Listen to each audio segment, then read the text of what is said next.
Good morning. Good morning.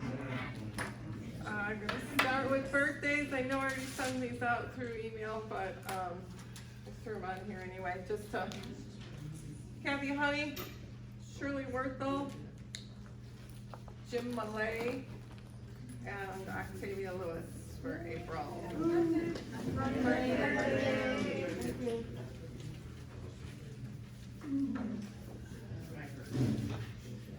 Accidents. Today is 53 days without a chargeable accident.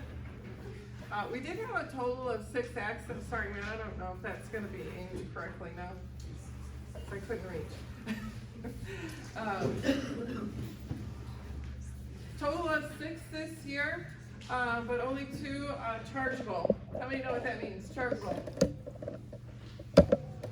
That means you're charged with the accident. You made a mistake, right? So out of 6, only 2, and they were very minor. Not that we like any accidents, but they were very minor accidents. So still a great job overall this year. Did everybody get one of these? Like these back to her? Can I have one, please? No. You can have 2. I'm feeling well. I'll throw mine down, man. Thank you. Just a quick overview because I had to put numbers together for budget purposes, and I thought there was some interesting numbers in there. 600,000 miles per year. That's what you guys travel. We transport 4,000 students. I could say approximately, but it was literally like 49.75. So, or 39.75. So 4,000 students going to 34 different buildings. It's quite an accomplishment, especially when you think back to the previous slide, 6 accidents, only 2 chargeable. It's huge, right? We do, for those of you who haven't noticed, have a temp worker in the office to help us out. Jackie's last day will be this Friday. Laura Schaefer. When you check in, please tell her your name. She has no idea who anyone is, and she's trying to learn everyone's name. Well, she was trying by today, but not everyone checks in here, so it's a little flawed. But she's doing an amazing job so far. So if you could help her out with that, we'd appreciate it. And forms, fill them out completely, because she doesn't know who this person is by just maybe a last name or a first name or a bus number. Just try to fill your forms out completely for her. FMCSA, I know you guys have all heard all about all the new training and that needs to be done, right? No? No. Okay, all right, wow. So FMCSA came out, it was due February 7th, 2020, with new training, and then COVID hit and everything kept getting delayed. It did finally hit this February 7th, where you have to have, not you, your grandfather. Sorry, I'm seeing faces like, whoa. If you're new, if you're gonna get a Class B, any class, but what we're dealing with is Class B, CDL. They have now designated everything that needs to be done. It's no more just training someone specific for a school bus. When you're done, you will be able to go anywhere, not that you would want to, but you can go anywhere and use that Class B. It is now based on its weight, you know, how big of a truck that you can drive. So this training, just to give you an idea, there are 888 slides. I purchased a book and slides through J.J. Keller, which they do a lot of training for companies, and then just manipulated it to work for us and took out what didn't need to be there. I took a lot of slides out, and there's still 888 slides. And there are over 3.5 hours worth of video clips for a new driver to watch. That's before we start anything else, what we would normally have trained. So it's a lot. Isn't there like a large fee too? Or did, I thought I heard that somebody you have to pay, like, to take these classes, to sign up. So we could have purchased a program for the year, it would have cost us $5,000 For 1 year? for 1 year. Wow. And so that's, you know, kind of why we put the time in, to try to, and it's actually gonna be used by all of Kane County, because everyone else is like, I don't know what to do. And honestly, between COVID and everything else that's been going on in transportation, it was a huge undertaking, to get this done. But it's done, I did pass it on to, Caitlin, cause they think they have someone there who could do the voiceover for the slides. Sorry, Dave.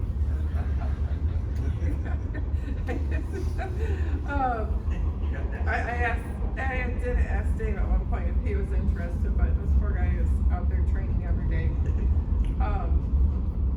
Telling him I don't have the voice for it. If you guys ever notice, my voice doesn't carry well.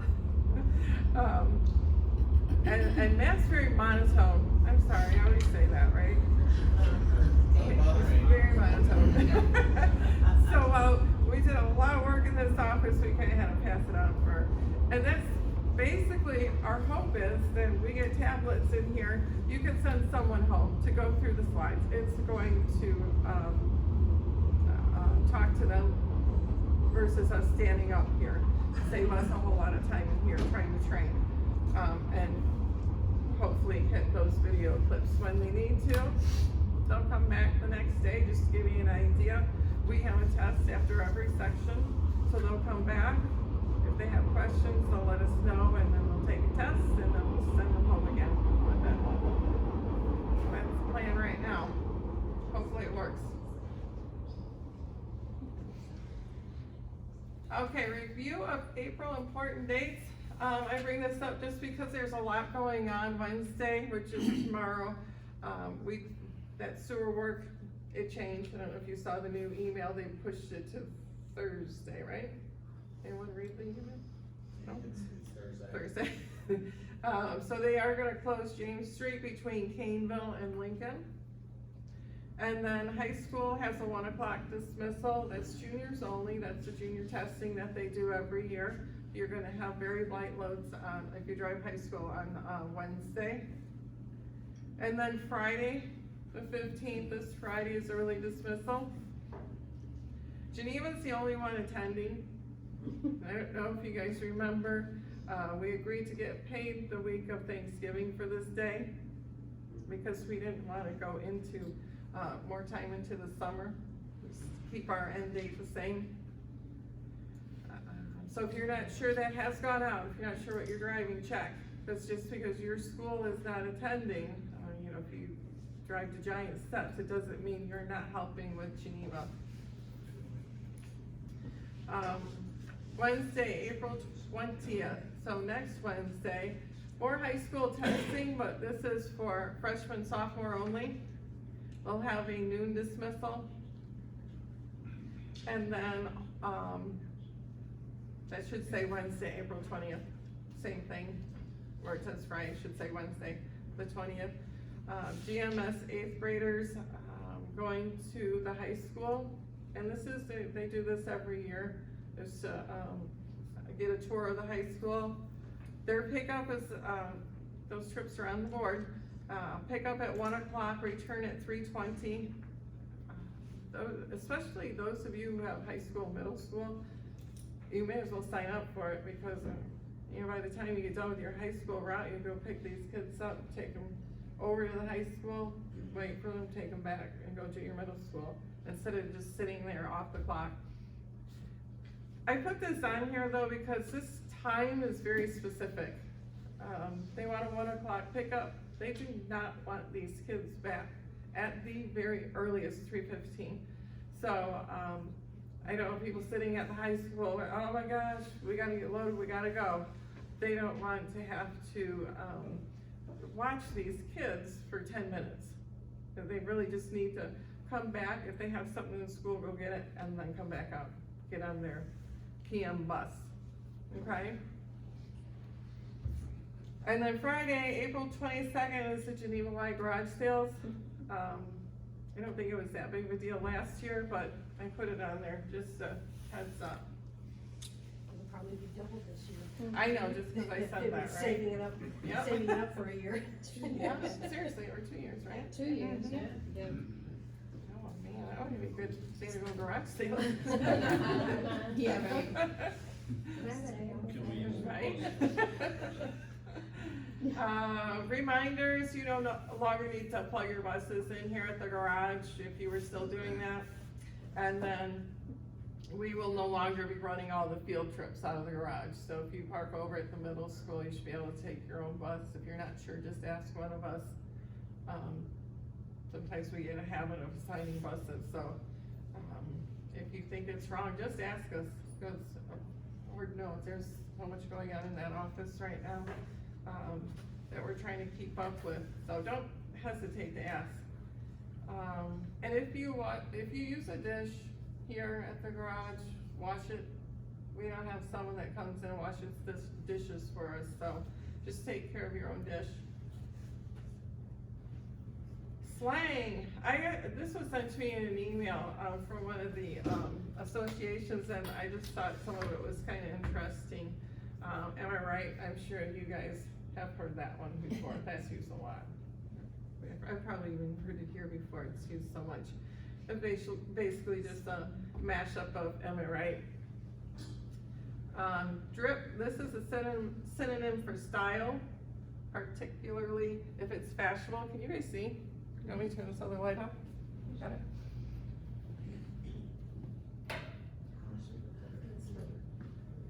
Fire or trash, fire means something is wonderful, while trash is something terrible. Fit, this is short for outfit, that fit is on point. You guys hear any of these on the buses? From my daughter, Your daughter, yeah, yeah. she calls me, she calls her dad bruh.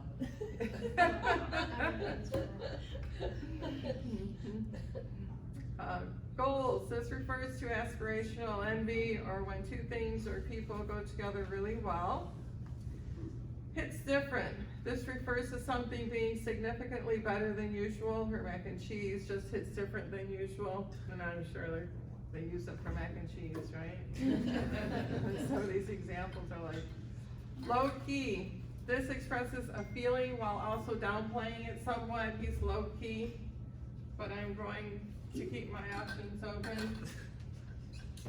I don't know if they're just trying to get more of like how they think a teen would use it, but. Mood, this is something the person can relate to or agree with. For instance, if someone has had enough, they might post a photo of a baby throwing a temper tantrum, and mood and caption mood and solidarity. Savage, dope, and fierce are all compliments. You guys have heard those, right? Situationship, it's a relationship that's more than friends, yet less than being part of a couple. Sleep on. This means to overlook something's importance or value. Don't sleep on that new kid he used to live over in England. Snatched. This is a compliment meaning particularly stylish. You're looking snatched for your date. Oh my God. Sussy. This is a popular alternative to sus, which is short for suspicious. It comes from the video game Among Us. That deal seems a little sus. I always thought sus was suspect. Wrong there, I mean it's close, right? Yeah. And WYA stands where you at, which I really thought was a Midwest thing. At, we always say at the end of it, right? I always probably see that one on there, because this went out nationally. All right, August reminders, which has been fixed.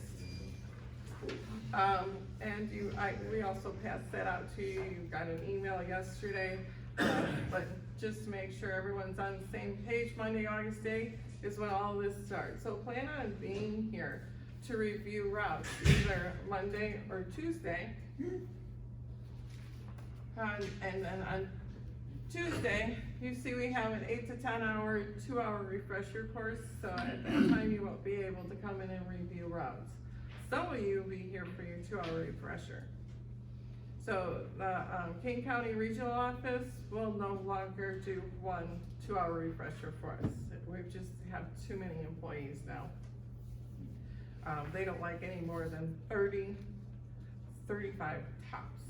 So that's why you see it that way.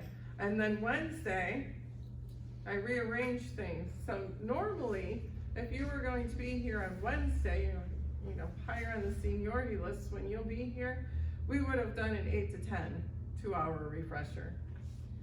But to keep it, those who have to do the 2-hour on Tuesday from having to go back and forth, we've rearranged it. We'll do our welcome back with everyone from 7:30 to 8. And then we'll go into whatever, myself, Matt, or if we have the nurses here, they'll do, you know, their spiel. Yesterday, I asked, they do not want the 10 to 10:30 break. Any opinions on that? For those of you who are more senior and you'll be here on Wednesday, you want a half-hour break or no? I would like one. Yeah, and anyone can get up and go to the bathroom, that's fine. What did you say? Well, I would like one, and I don't know, sometimes have we had breakfast there too, or? Mhm. That's the beginning though. Oh, That's the welcome 7:30. back. Yep. Yeah. Okay. So we can too, maybe if people are getting too antsy, maybe just do a 10-minute break or something. Right, we can ask them to not start the 2-hour for 10 minutes. So I'll take that out of there, but then that means,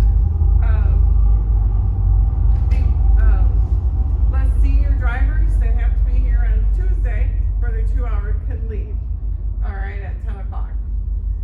And then the rest of you will have your 2-hour refresher. So you're still from 7:30 to noon, it's just flipped, the 2-hour. So less Okay. senior will go on Tuesday. Less senior will go on Tuesday, yep. Questions about that? Makes sense?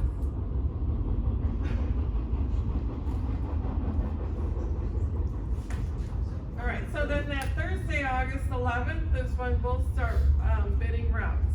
And for those of you who haven't had to come in and do that, basically it's by seniority. There's 10-minute, so our most senior person will come in at 7 a.m. and they have until 7:10 to bid. And then the next person will have from 7:10 to 7:20 to bid. And we just keep going throughout the day.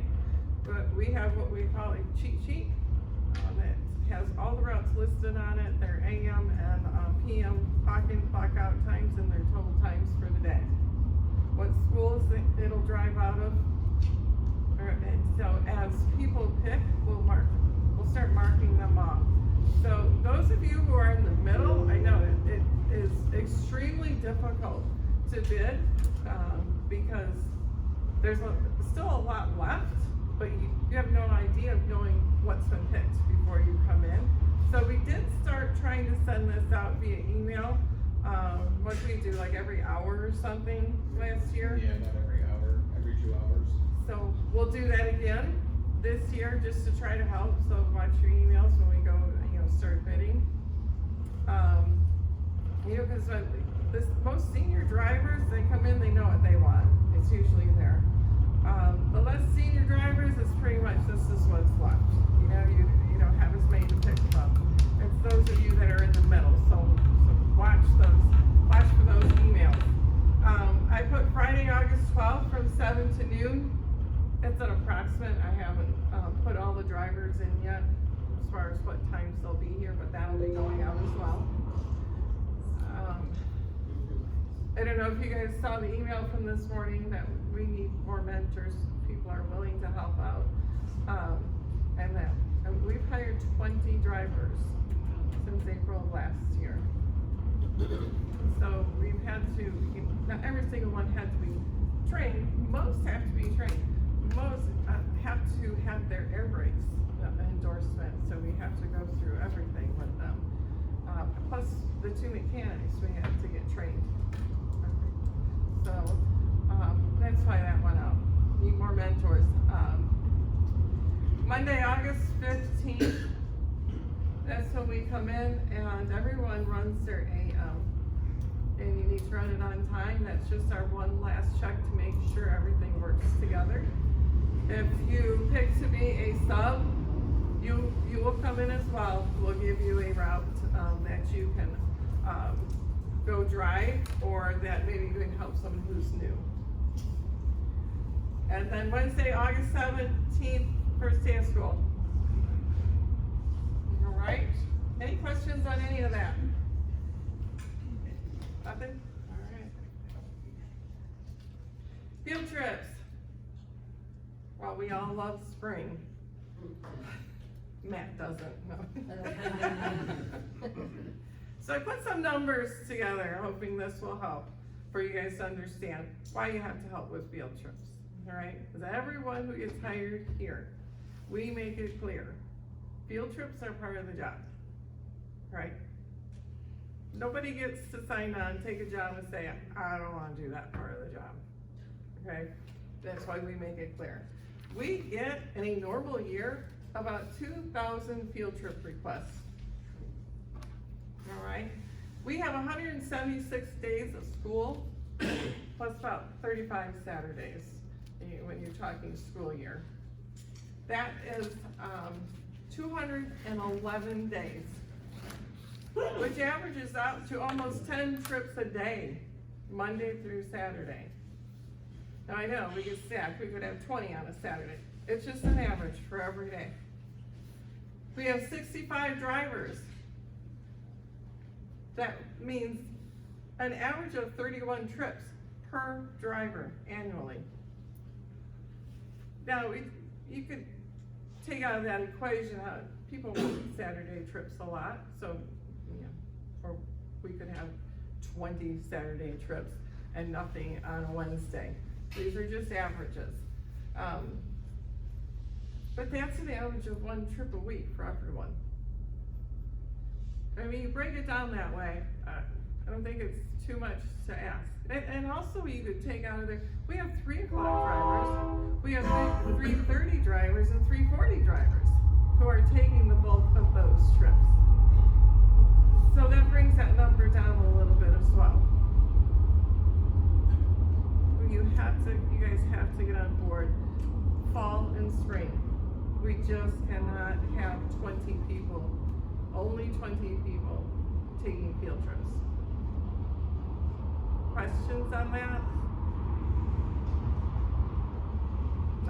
I do want to bring up something, a few comments that I've heard is, well, I drive a small bus, I don't do field trips anymore. Not true. Even if you're in a small bus, we have a big bus that you can free trip. Just because, you know, you're senior enough to get a special needs route does not exclude you from regular ed field trips. All right. Another thing that I've heard is, it's not my problem, that's the sub's problem. No, it's not. It's not their problem. They are there to sub routes. They are there to pick up the slack, absolutely, if we can't get a trip covered. They're not here to drive 50 and 60 hours a week because nobody wants to do field trips. That's not what they signed up for. Any questions? Nothing? Any questions on anything that I went over today?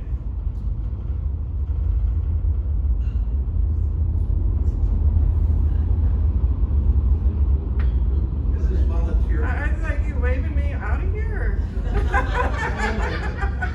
Anyway, is this volunteer? What? We volunteer for this, right? So all these 2,000 trips come up, we're supposed to volunteer for them on a week-to-week basis? Well, it's not really volunteering, you're getting paid. No, Right. what I'm saying is, What I'm saying is, believe me, there's a lot of drivers here who want to do field trips, who want that extra money, right? But we get into the fall, where sports overlap, In spring, same thing happens, and there, right now, 63 trips on the board. People have to step up and help. That's what, basically where I'm going with this. So when Matt says, I need this taken care of, or this taken care of, all of us should somehow step up to the Yes, plate. if Matt is on the radio saying, I need help, come in and see what you can do to help. Thank you. Good question.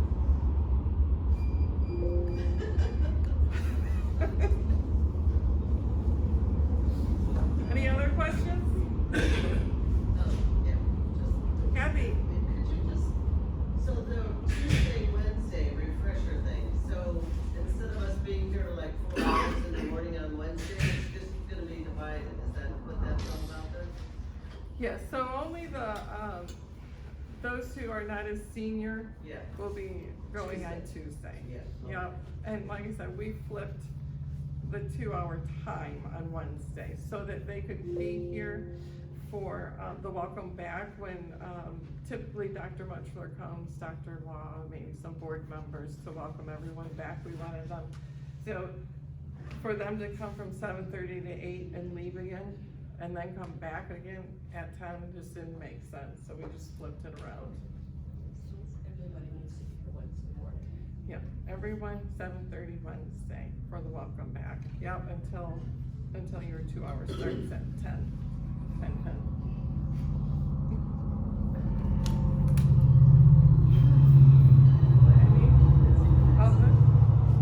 Pardon? Trains.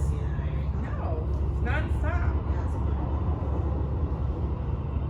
Anything else?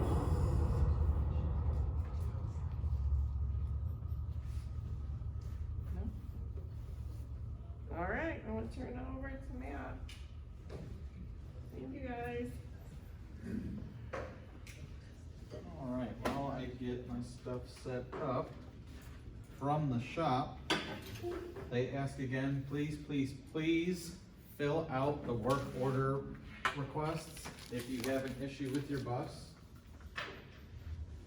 They admittedly do not have the best memories, and when you come up to them and they are working on something and tell them your bus has got a headlight out, whatever, they're likely to forget because they're in the middle of already fixing something. So please fill out a work order if you have something wrong with your bus. Along with that, we've had some people writing up such as their student mirror is loose on their pre-trip sheet. If you write it on your pre-trip sheet in the remarks, that downs your bus. You cannot take that bus for the day until they sign off on it saying that it's repaired. So I'm not asking you to not fill out something on there if it's a safety related matter, just that if it's your mirror is loose, Jeremy's here at 5:30 in the morning. If you need it tight before you go out on route, give the office a call and he can come over and tighten it. It's just something that doesn't need to, you don't need to down your bus for that. And finally, for new drivers, please leave your pre-trip books on the stairs if you're in a big bus, or on your seat if you're driving a little bus so that the mechanics can find it easily.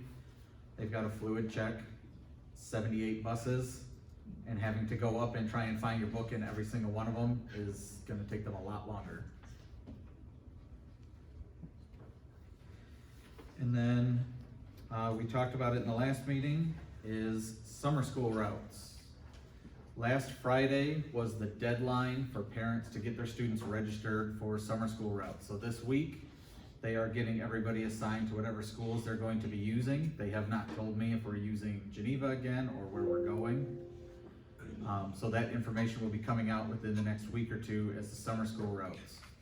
Summer school usually lasts about 5 weeks unless you've got a student, for example, Metro Prep, they have a much very different schedule. So if you have a private placement student, they might go all summer. It's usually about 5 weeks.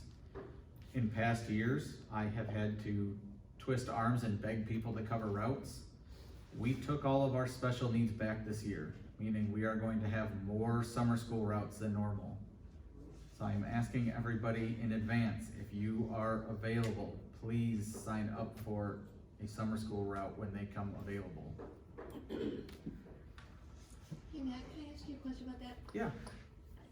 I just like, this is a rumor, it's true, cause, you know, a lot of people plan vacations and things like that, so my understanding is, you take a route, you have to be here every single day, whether, you know, you've got family plans and. That is the preferred Okay. method for consistency for the students, cause again, they are special needs students. It's Okay.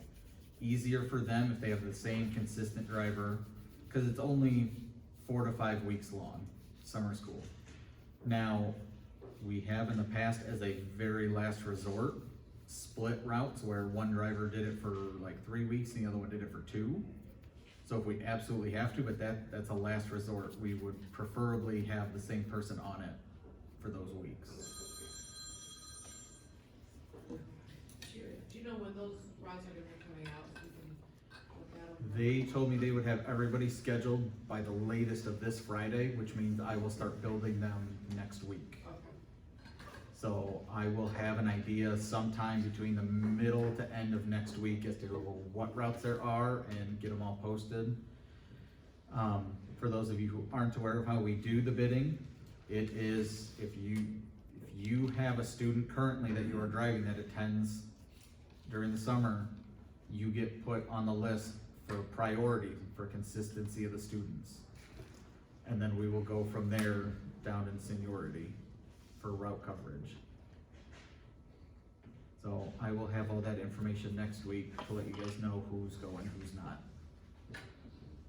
Any other questions on that? I have a question. So Yeah. if you've got people that do want summer routes, Mhm. want one, will you have the people that want them come in and bid first, and then what's left start with the seniority list? How does that work? It starts with the people who are currently covering special needs. Okay, They get priority on the routes that have their students. Right. Once all of those people have bid or said they don't want one, whatever, then we go to everybody else and go down so the you see what's on seniority. the list, okay. Yeah.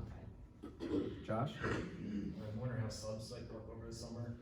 Subs, we don't have actual subs that come out and sit, Okay. or at least we haven't in the past. It's gonna be dependent on how many routes we've got this year. Usually, what we do is we get a list and have people put down if they're interested in coming in to help out if we need them. But if there's a significant amount of summer routes, we may look at having a sub or two come in just in case. Any other questions on summer school? All right. Well, we are gonna talk about bus evacuations today. We're gonna go over them because, that is not my computer. Because we do them currently as field trips, meaning not every driver has necessarily done a bus evacuation. Now we are looking at changing that. It might not happen this next year, but we are working on that because, in my opinion, it's better for you guys all to experience it than be in an emergency situation and have to figure it out for the first time.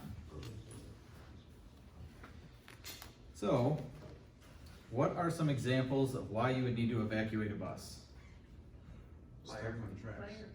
Tracks, Fire, fire, accident. yep, if you're in an accident, what specifically about an accident would you get them off the bus for? The dangerous spot. If you're in a dangerous spot, yes. There's a fuel leak. Yes, especially if you're in a dangerous spot, if you're on a blind curve, if you're over a hill, if you can't see 300 feet behind your bus, you're better off getting the students out of the bus. The other one is the weather elements. You have to take that into consideration. If you have, we're in Illinois, tornadoes happen. You're in one of those situations, I hope to God you never are, but if you are, that tornado can pick that school bus up and throw it across the field. That is not where you want to stay with the students if you have that kind of a situation. But on the flip side, you have to assess the bus situation. You get winter time and we can get down to -30 out here. Is it really the best situation to take all the students out of the bus when it's cold outside? We all know the high schoolers don't like to wear winter coats or pants. They like to wear shorts and t-shirts in the dead of winter. So you have to take that into consideration. They're dumb. Sauce. Yeah.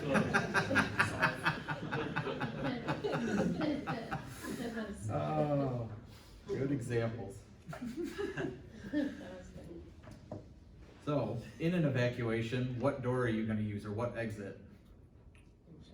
It depends. Opposite of the danger. Exactly. Opposite of the danger. Wherever the danger is, you wanna use the farthest door from that. And you wanna get the students that are closest to the danger out first. That's why we practice these drills, cause yes, every kid at the back of the bus, if the danger's in the front, is gonna try and run out that door before you can get those kids up there.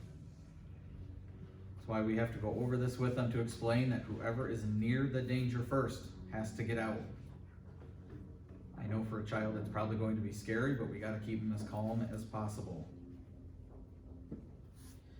Along with that, you need to make sure that even though we have field trips that cover bus evacuations, you need to talk to at least 2 of your students on each of your routes that you feel can help you in a case of an emergency. For a couple of different reasons. One is if you are, for whatever reason, unconscious, or whatever the case may be, you need someone that can at least shut the bus off and pull the parking brake and radio in that the bus needs help. The other could be if you have danger in a situation where you're trying to get students out of their seats one at a time, you could have 2 students at the back of the bus assisting kids getting out, because that is a big drop. So you want somebody back there helping you.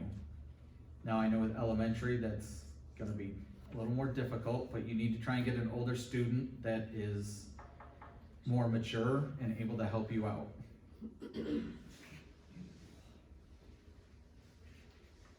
Matt, can I ask a question? Yeah. So are you asking, we can pick one of those kids now and just kind of set them aside one day and, or just before, Yeah. the elementary? I would have a talk with them, yes, Okay, just to make sure they're capable. Now, if you've got special needs, you gotta take other things into consideration. You may not have a student that's gonna be able to help you, assist you. If you've got, like the preschool students, none of them are probably gonna be able to help you. You're gonna have to get your, if not everybody's seen it, we have ropes on those buses with colored handles. Get the kids to grab the handles and walk them off the bus together. Or as best you can. If it's one where you gotta get them out the back door, then you have them grab the handle after you've gotten out, that way you keep everybody together. But special needs students need to have a special plan in place depending on your situations, because if you've got wheelchair students, you're obviously not taking the wheelchair with you in an emergency.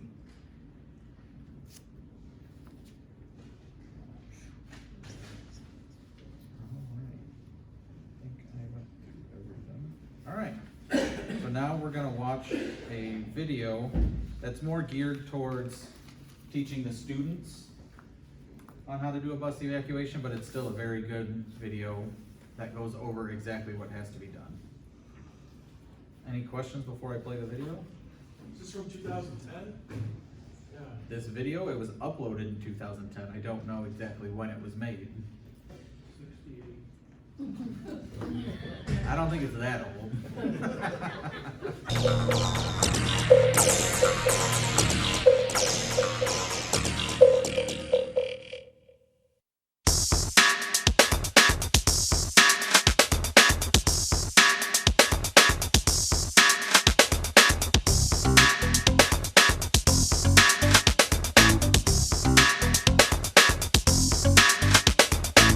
Hello, my name is Jimmy Mack, and I'm going to be with you for the next few minutes as we go through emergency school bus evacuation procedures. Most of the time, you get on your bus and ride to and from school without any problems. As a matter of fact, it's very unusual for any problems of any kind to occur. But we still must be prepared just in case an emergency evacuation is called for. So, what does evacuation mean? It means to get off the bus as safe and as quick as you can. It means get off the bus safely and as quickly as you can when your driver tells you to. And in our case, emergency means It's not safe to stay on the bus. it's not safe to remain in the bus. One thing that's very important for everyone to understand is when you're on the school bus, the driver is your boss. What he or she says is exactly what you must do. The driver's job is to keep everyone safe at all times. So, it's very important that you pay close attention to what he or she says and follow instructions just the way they're given to you. Students, it's important that you know your bus driver and your driver know you. Most importantly, you should always do exactly what your bus driver says to do. Remember, it's the bus driver's job to get you to school and back home in a safe manner. Remember, the driver is the boss of the bus. What are some of the reasons we might have to have an emergency evacuation of your school bus? If there is a fire or possibility of a fire on your bus or near your bus, and your bus driver thinks it's a danger to your safety, that's a reason to evacuate. If there is an accident and your bus is damaged so it cannot be driven, your bus driver will likely ask you to evacuate the bus. If your bus breaks down in the middle of a busy intersection or anywhere where there's a possibility of being run into by another vehicle, your driver might ask you to evacuate the bus. If your bus stops running near a hilltop or sharp curve where other motorists cannot see the bus and your bus driver cannot see other traffic, you may be asked to evacuate the bus. If you can't see traffic, traffic can't see you, and that's not good. If the bus is stopped near the edge of a steep drop-off, or if there's a possibility the bus could roll into water, the driver will ask you to evacuate the bus. If the bus stops near or on a railroad track, you'll be asked to evacuate. If there's a contest between a school bus and a train, the train will win every time. Sometimes severe weather may be a reason to evacuate. There may be other reasons to evacuate the bus, but these are the most common. Not all emergencies require you to exit the bus. Sometimes the safest place in an emergency situation is inside the bus. Your driver will decide what is best. There are times when it's safer to be on the bus than it is to be outside the bus. But remember, your bus driver will be the one to make this decision. Your bus driver will always be thinking about your safety and do whatever is necessary to protect you from harm. There are several places to get off the bus. Your driver will determine which one is the best. Remember, your bus driver is always in charge, and he'll be the one to decide in every situation the way that you're to get off the bus. Of course, you can get off from the front door. There's also an emergency door located in the rear of the bus. Sometimes students will exit from both the front door and rear emergency exit at the same time. Students in the front half of the bus will exit through the front door, while students in the back half of the bus will use the rear emergency exit. In unusual situations, windows on either side of the bus may be open for students to climb through. Your bus may also be equipped with emergency exit windows. There could be 2 or there could be 4. There are 2 here on this bus and there are 2 back there. In order to operate those, you lift up the red handle and then you push straight out. These will only be used in an emergency where you cannot get out in any of the doors. And finally, there are escape hatches in the roof of some buses that are only used in very unusual situations. Your bus also may be equipped with 2 roof hatches. These can be used and utilized if you turn the red handle toward the arrow and then push them up in order to climb out of the bus. These should only be used in emergencies where the bus is turned over on its side. Don't ever come out here unless your bus driver tells you to. These are very special escape hatches. Not all buses have them. They're only used in very unusual circumstances and should never be opened unless your driver says so. When it's necessary to evacuate, remain seated until your driver or an assistant gives you instructions. Normally, the bus will be unloaded, starting with the seats closest to the door. The driver or his assistant will evacuate one seat at a time.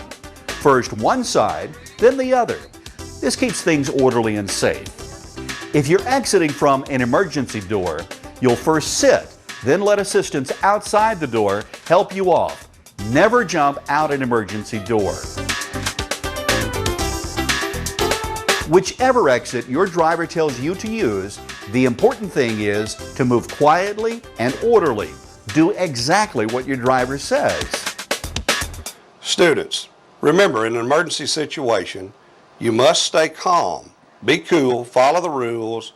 Remember, follow the bus driver's instructions.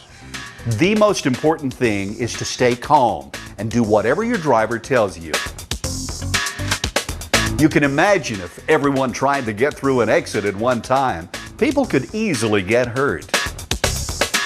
As you leave the bus, you'll be sent to a safe area, which will be at least 100 feet away from the bus. Getting away from the bus keeps students out of harm's way.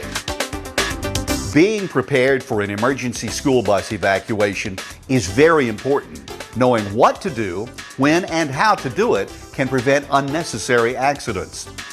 First of all, your bus is equipped with a first aid kit, fire extinguisher, and radio communication system. These can all be important in an emergency situation. On the side there's a button. You'll push that button down and call and just say, "This is bus 580, I need help." Okay, on each and every bus there's certain safety equipment that are required. One is a first aid kit that is there for anyone that gets injured on the bus or through an incident. Then there's a 5-pound fire extinguisher that's on each and every bus. They're mounted at the front of the bus, so they're easy to get to. There's a biohazard cleanup kit. That's to protect you in case of any body fluids that may get on the ground so that you won't come in contact with any viruses or unknown agents that may be available. Also, each bus should have a procedure card, or in our case, our drivers have a notebook that they have that on that it lists the emergency procedures that they're to follow if there's an incident or an accident on a school bus. Your bus is probably going to be also equipped with a two-way radio that will keep you in contact with your dispatcher. If there's a problem on the bus and as a student you may need to use that, you need to be sure that you have the microphone to the radio. It has a button on the side that you depress, and you keep that depressed and tell them what bus number you are and what your location is so they can send you some help. Your bus driver has been trained in emergency procedures, but he'll need help. A driver will pick up to 5 helpers who ride on your bus. These students may be older and live near the end of the bus route. Yeah, we'll do it. Sometimes an adult assistant may be present. One assistant will need to know how to turn the bus off and set the emergency parking brake. That student will also need to know how to use the radio communication system. The assistant must also know how to turn on the emergency flashers and extend the side stop arm to alert oncoming traffic. If the bus driver happens to be injured, this assistant must take charge. If for some reason your bus driver becomes incapacitated, if they pass out or lose consciousness or are unable to drive your bus, then an older student should know how to bring the bus to a stop. You need to come to the front of the bus. You need to there's a yellow button. It's a parking brake. You need to pull it out while the bus is moving. And then after the bus is stopped, turn the key off to the off position and place the transmission selector in neutral. If the driver has a problem for any reason and he cannot handle the bus or he passes out, then you need to come up, grab the steering wheel, set the park brake, and turn off the key. 2 assistants will be chosen to help students get off the front of the bus. And 2 more assistants will be chosen to help students get off from the rear emergency exit. The assistants will also be taught how to use the fire extinguisher. Written instructions showing how and where to get assistance in emergencies, along with telephone numbers, should be posted in the bus. Certain types of emergencies may require the assistance to help students out the side exit windows or through the roof hatches. Remember, your bus driver is always the boss, but you'll need to follow the instructions of the assistants as well. Their job is to keep you safe. Always stay calm and quiet as you follow their directions. If your bus happens to be in an emergency situation, your first job is to get off the bus as quickly and orderly as possible. Do not take backpacks, lunch boxes, or anything else with you. Leave them behind and follow the instructions from the driver or his assistants. Students, remember, in an emergency situation, you must stay calm, be cool, follow the rules. Remember, follow the bus driver's instructions.